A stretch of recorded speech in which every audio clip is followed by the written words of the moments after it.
evening, beautiful ladies and gentlemen. I want to say thank you for coming for this event because your presence here speaks volume. Thank you for coming. I would like to use this opportunity to say thank you to Pastor Buki Akonde, aka OBA Connections, for inviting me for this business event. Thank you very much, great woman of God, and a great leader indeed. And I'm not just saying this to make you excited because I know indeed she's been tested and I can indeed say she's a great leader by example. So my name is Kate Iroegbu. I'm the best-selling author of the book Triumph in the Midst of Adversity, amongst others. I'm a life coach, I'm a strategy consultant, I'm a corporate leader majoring in management and leadership. I'm an international public speaker and I'm a publisher. I want to say to you, sitting down here today, oftentimes we do take things for granted. And when I say this, I don't mean it in a bad way. You might be sitting down here now and you had siblings growing up.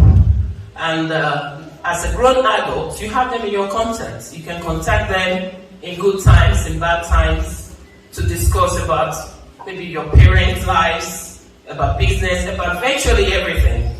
But I must say to you that I came from a polygamous background, and I have half sisters and half brothers. I have just one brother that we share both parents.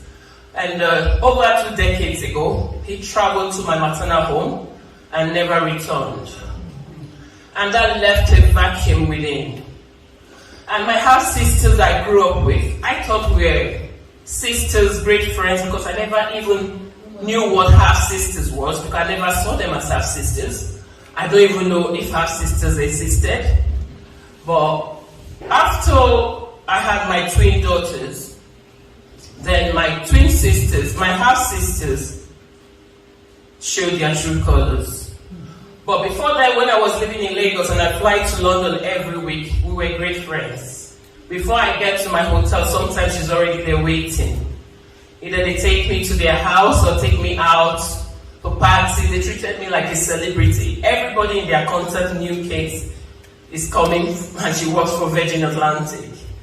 So when you come from abroad to this country, maybe you immigrated from Nigeria to maybe France or London, and you know what the thing is. You have to wait for papers, especially if you are not one of those that came like a student, you have your work permit, is a journey. And having to deal with that, I have twin daughters, and the doctors had some negligence, and from one story to the other, we were going in and out of the hospital, and hospital became like a permanent home. And finding me in a strange land, having to be on my own in hospital because my husband had to now take care of the other 2 boys. So I was like alone. But there was an angel God sent by Miriam who was trying her best. She comes, she will cook, even though I can't eat the food, she will cook the Irish stew, she will help me wash the clothes. But I didn't get the support I was expecting I should get from my own sisters. Not only did was I denied support, they actually turned against me at some point in my challenges. And not only that, they fought my marriage. But I must say to you today that there were also contributors to my journey. They only chose the wrong path. And what they did to me and the challenging situation I've been through in my life, I must say to you that those challenges have helped me to create a better version of myself.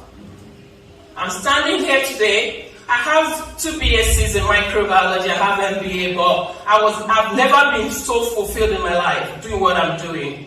So you might be going through a challenging time. Please, I want to beg you, do not give up on yourself.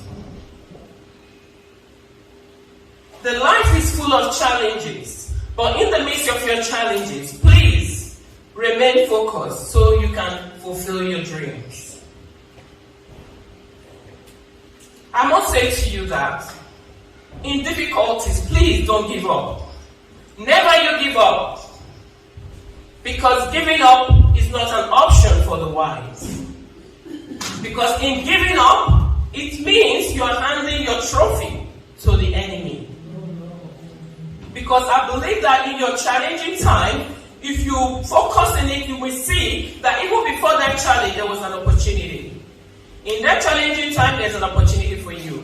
And even outside the challenges, there's also an opportunity for you. People say there's light after the tunnel. No. I believe that in the midst of the adversity, there's opportunity for you. God gave me the title of that book 2007 when I was going in and out of the hospital. But because I have the mindset that some people have now, they thought, no, it's not yet time. I have to do what I'm doing. I actually thought this must be a joke. Triumph in the midst of adversity. What a joke. Write a book. I'm a microbiologist. I'm trying to go to England once my children are well to pursue a career as a biomedical scientist. So what is a book? Write a book. I just said that must be a joke. I just ignored it. I ignored that voice. 2 years after, I got the voice again telling me, what about the book you were told to write? I was like, this is serious now. I said, well, I've actually forgotten about the title. I could only remember the word triumph. And I said, well, I wrote it down. I still didn't write it. I want to do what I wanted to do. I didn't go to university, you know what I mean. Some of you out here now, don't allow your certificate to rob you of your dream or your future, because my certificates, my qualifications almost robbed me of my destiny. I was pursued, I spent thousands, and it made me to lose money. Because when God said go this way, it might look stupid. God used the things of the foolish to confirm the ones. Don't let your certificate dictate what you do in your life. I was doing that before. I have 2 BScs in microbiology, most recent one from University College Dublin. I have master's degree from Lagos State University. So all those qualifications and specialist training here, and I'm like, no, I have to go and work with the NHS. When God is telling me, you are an employer of labor. And I'm saying, no, I want to say, I beg to apply. Come on. You see what God did with me. I spent so much money and I lost money. I faced more adversity. Please, if you are here today, if you've been a disobedient child, like myself, please stop it. Because what disobedience does to children of God, it opens you up to the enemy. It empowers the enemy like something else. You won't believe it. It's worse than witchcrafting. When you disobey God, you are just telling God, you know what? I know it better than you. And the enemy will say, okay, now you're your own. Let's chase you. Let's come after you. And that is when you see the enemy look as if, oh, they got you. They are dealing with you, but they are not dealing with you. You gave them the power. So you're here today. You might be saying, Kate, what are you talking about? Are you telling me that my challenge is I should not give up? And yes, don't give up. Because if only you knew that the challenges that you're going through, that you can indeed turn into something positive. I see people say, oh, this person is depressed. I feel so upset. When anyone in my contact knows someone that is depressed, that my day is messed up. I'm like, what can you be? What is this? How can someone be depressed because of your challenges? When you're seeing a chief, one child died, I said, oh my God, another of my clients is gone. I was mourning. I said, oh God, look at another of my clients. She's gone. If only she knew that she can turn her pain to profit. She wouldn't wait to get to the level where she had to die. So many people have committed suicide. They don't know that they can turn their pain to profit, their sorrow to success, and their failure to fulfillment. We are told that we're going to work hard, go to school, and make money. How many of you here today work hard? How many of you know how to work really hard?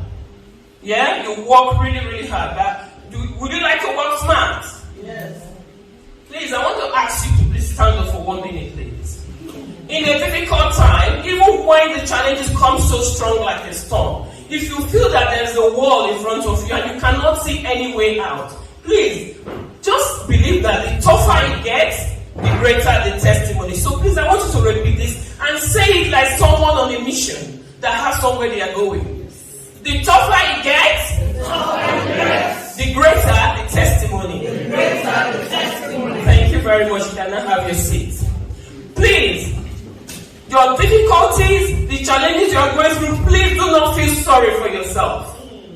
Don't give up on yourself. Don't let anybody feel sorry for you, because we live in a society where people think, oh, it will be well, they feel sorry for you. They just pity party. It's not going to help you. Turn your pain to profit.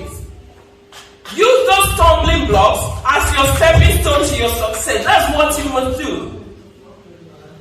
You can't give up on yourself. Some people, they say, oh, one guy called me one day, oh, madam, you know what, they just sacked me from my job. I said, probably that's just what you needed to hear for you to move to your next level. He thought I was crazy.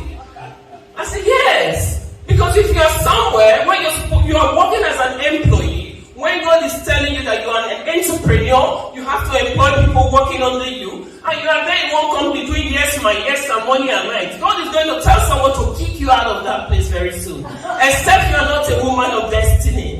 If you are a woman or a man of destiny, God will ask someone to kick you out. They will mesmerize you. They gave me a contract when I thought I was smart. They will give me a contract for 6 months. I said, no, I have to come to England. Let me just start from scratch. I'll take job, medical laboratory assistant. They will say, yes, Kate, you're a very good professional. You see my feedback? Oh my goodness, my grades were like, wow. But before you know it, you'll say, I don't think we need this, we'll have a permanent staff coming soon, and there we go. And that was what I was doing until I realized that the book God asked me to write in 2007 was actually part of my journey. So you might be here today. You are going through a challenging time. How many of you here have gone through pain in your life? How many of you? How many of you have been through a sorrowful situation where you actually wept and said, God, why me? And how many of you have failed at some point in your life? Maybe you failed to achieve your goals or failed. So, that is all you need.